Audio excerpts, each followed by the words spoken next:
Ethanol का मामला है। अपने बेटों के बिजनेस को आगे बढ़ाने के लिए नितिन गडकरी ने इस तरह का काम किया है कि पेट्रोल 80% रहेगा और 20% इथेनॉल रहेगा। इथेनॉल को लाभ पहुंचाने के लिए अपने बेटे के व्यापार को आगे बढ़ाने के लिए नितिन गडकरी ने ऐसा उपाय किया है। मैं नरेंद्र मोदी से अपील करता हूं। नरेंद्र मोदी जी कहते हैं कि मैं भ्रष्टाचार पर अंकुश लगाने की बात करता हूं। मैं भ्रष्टाचार पर अंकुश लगाऊंगा।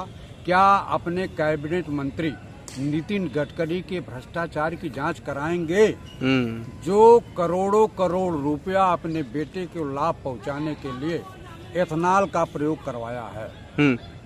किस तरीके से देख रहे हैं? वो नितिन गडकरी तो एक ऐसे नेता, ऐसे मंत्री माने जाते हैं जो सबके फेवरेट है, पक्ष विपक्ष सब उनकी तारीफ करते हैं। हम लोग भी तारीफ करते थे, लेकिन जब उनका बेटा किसी भी राजनीतिक व्यक्ति का परिवार व्यापार करता है और उस व्यापार को लाभ पहुंचाने के लिए, उनको पैसा कमाने के लिए जब वह मंत्री हस्तक्षेप करता है, वह मंत्री अपने बेटे की कंपनी को आगे बढ़ाता है, तो निश्चित रूप से भ्रष्टाचार में शामिल है। और फिर आपके माध्यम से नरेंद्र मोदी से मैं मांग करना चाहता हूं कि अपने कैबिनेट मंत्री नितिन गडकरी के भ्रष्टाचार की जांच कराएंगे कि नहीं कराएंगे। भ्रष्टाचार की मैं पुरजोर मांग करता हूं कि उनके नितिन गडकरी द्वारा किए जा रहे अपने बेटे को जो लाभ पहुंचाने का प्रयास किया जा रहा है, उसकी जांच बहुत ही जरूरी है और नरेंद्र मोदी जी को उसकी जांच कराई जानी चाहिए। लेकिन नितिन गडकरी साहब तो कह रहे हैं ये देश हित में है, क्योंकि प्रदूषण जो है उससे कम होगा इथेनॉल मिलाई जाएगी। तो अब आप बताइए, उन्होंने कहा किसानों के मक्के से हमने इथेनॉल बनाने का प्रयास किया। एक भी किसान को 1 रुपए का लाभ नहीं पहुंचा है।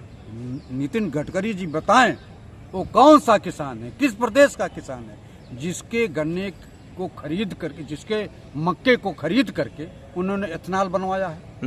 मैं तो हिंदुस्तान का किसी भी प्रदेश का किसी भी व्यक्ति का नाम बताएं जिससे उन्होंने मक्के की खरीदारी की हो। इन मक्के की खरीदारी नहीं हुई है, तो इसका मतलब है कि अपने बेटों को लाभ पहुंचाने के लिए नितिन गडकरी ने इथेनॉल का प्रयोग करवाया। नहीं, बार बार आप उनके बेटे को टारगेट कर रहे हैं। उनका बेटा ऐसा क्यों काम करेंगे? वो तो लगातार कह रहे हैं जो हमारी जो सरकार है वो देश हित में सरकार चल रही है, देश के लिए सोच रही है, इससे ऑटोमोबाइल और काफी स्तर पर आगे बढ़ेंगे। अब उनका बेटा जो व्यापार कर रहा है, सबको दान दक्षिणा देने के लिए बनाया है क्या? व्यापार कोई भी व्यापार होगा तो उसमें 2 रुपया लाभ कमाने के लिए ही व्यापार आदमी करता है। तो अगर कंपनी नितिन गडकरी के बेटे की है और वह 20% मिला करके लोगों के आंख में धूल झोंकने का प्रयास कर रहे हैं, तो इसकी जांच नहीं होनी चाहिए। इसकी जांच होनी चाहिए। और आपके चैनल के माध्यम से मैं प्रधानमंत्री से मांग करता हूं कि नितिन गडकरी के खिलाफ और उनके बेटों द्वारा जो लाभ अर्जित किया गया उसकी उच्च स्तरीय जांच कराएं। लेकिन नितिन गडकरी को तो एक साफ सुथरा नेता माना जाता है, ये किसी भ्रष्टाचार में शामिल नहीं है, इनका नाम बिल्कुल साफ माना जाता है। आप बताइए, नरेंद्र मोदी जी का भी चेहरा तो बहुत साफ है, लेकिन सारे भ्रष्टाचारियों को अपने संरक्षण में पाल रखें। सारे के सारे भ्रष्टाचारी इनके मंत्रिमंडल के सदस्य हैं, इनके मेंबर ऑफ पार्लियामेंट है। कहने के लिए कुछ और दिखाने के लिए कुछ और।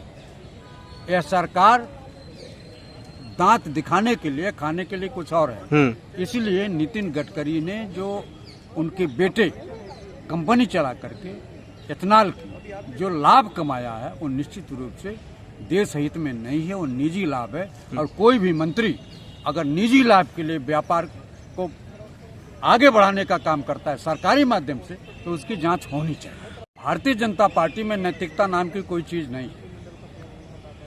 अगर नैतिकता होती तो नितिन गडकरी को भी त्यागपत्र देना चाहिए।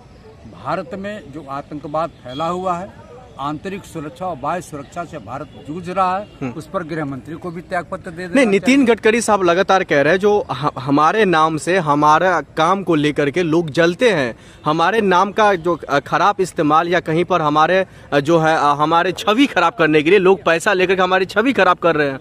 अब वो जाने, उनकी सरकार जाने। इनकी सरकार ने ही ऑडिट में उनको पकड़ा है, कितना 1000 करोड़ रुपया सड़क बनवाने में उन्होंने कमा लिया, इथेनॉल में इतना करोड़ रुपया कमा लिया। तो हमारी एजेंसी तो नहीं है, सरकार की एजेंसी है। सरकार से पुनः मैं आपके माध्यम से मांग करता हूं कि जो नितिन गडकरी के बेटे की कंपनियां हैं उनके विरुद्ध जांच होनी चाहिए और नितिन गडकरी के भी कार्यों की जांच होनी चाहिए। नहीं, आप नहीं चाहते जो देश में जो प्रदूषण फैल रहा है, नितिन गडकरी साहब कह रहे हैं अगर ऐसा ही प्रदूषण फैलता रहा तो दिल्ली में खास तौर पर 10 साल कम उम्र हो जाएंगे लोगों को। निश्चित रूप से प्रदूषण रोकना चाहिए, लेकिन क्या आपको जानकारी है कि इससे गाड़ियां खराब होंगी कि नहीं होंगी? 20% एथेनॉल का जो प्रयोग हो रहा है उसकी गाड़ियों की गति कम हो जाएगी। प्रदूषण अगर रोकना है तो क्या नितिन गडकरी के बेटे की कंपनी से ही जो गाड़ियां चलेंगी प्रदूषण कम हो जाएगा? प्रदूषण रोकने के बहुत तरीके हैं, उन तरीकों को सरकार अपनाए और नितिन गडकरी के बेटे और नितिन गडकरी जो संरक्षण दे रखा अपने बेटे को उसकी उच्च स्तरीय जांच करा करके दोषी के खिलाफ कार्रवाई करनी चाहिए। क्या लग रहा है नितिन गडकरी साहब का कुर्सी छीन पाएंगे मोदी जी या फिर जो भारतीय जनता पार्टी की हाईकमान है? निश्चित रूप से एक पक्ष एक कमजोर पक्ष है। नितिन गडकरी के खिलाफ यदि कार्रवाई नहीं करते हैं तो निश्चित रूप से नरेंद्र मोदी की सरकार कमजोर है। कहने के लिए बहादुर है, लेकिन वो देश की सरकार कमजोर है, कमजोर है, डरपोक है और कायर अगर नितिन गडकरी के कंपनी की जांच नहीं कराती। अरे आपको लग रहा है मोदी जी के कोई भी मंत्री भ्रष्टाचार में शामिल हैं? वो तो साफ सुथरे मंत्री हैं, वो रखते हैं। ऐसा व्यक्ति बता दीजिए जो भ्रष्टाचारी ना हो। नितिन गडकरी साहब का नाम ले लीजिए। नितिन गडकरी के बेटे की जो कंपनी है वो कितना लाभ उठाया, कितना मक्का किसानों से खरीदा, ये भी तो जांच का विषय है। जांच होनी चाहिए, कितने किसानों को लाभ पहुंचाया, कितने लोगों से मक्का खरीदा। यदि मक्का नहीं खरीदा है तो झूठ मूठ के बॉन्डर करने से क्या मतलब है? आपको जानकारी नहीं है, लेकिन हजारों किसानों को फायदा मिला है इससे, करोड़ों रुपये का। आपके माध्यम से 10 किसानों का नाम पूछना चाहता हूँ। नाम नितिन गडकरी जी बताओ, कहाँ के किसानों से उन्होंने खरीदा है मक्का? नाम तो आना चाहिए। कहीं से भी नहीं, क्योंकि कोई किसान लाभान्वित हुआ ही नहीं। इस सरकार से लाभान्वित नहीं हुआ तो नितिन गडकरी की योजना से कहाँ किसान लाभान्वित? अच्छा, आखिर में ये बता दीजिए क्या चाहते हैं आप, नितिन गडकरी साहब पद पर बने रहे या फिर इस्तीफा दे दें? नैतिकता के आधार पर त्यागपत्र दे देना चाहिए और मोदी सरकार को चाहिए कि उनके बेटे की कंपनी के खिलाफ उचित कार्रवाई करे, कड़ी से कड़ी कार्रवाई करे, जिससे दूध का दूध और पानी का पानी अलग हो जाए। नहीं, लगातार लेकिन आपके जो पवन खेरा साहब है वो भी सवाल खड़ा कर रहे हैं, जो आखिरकार ये अपने बेटे के समर्थन में नितिन गडकरी साहब आते हैं, उनकी कंपनी को फायदा पहुंचाते हैं। क्या ये आरोप सही है? आरोप सही है। आरोप सही नहीं होता तो पवन खेरा आरोप क्यों लगाते?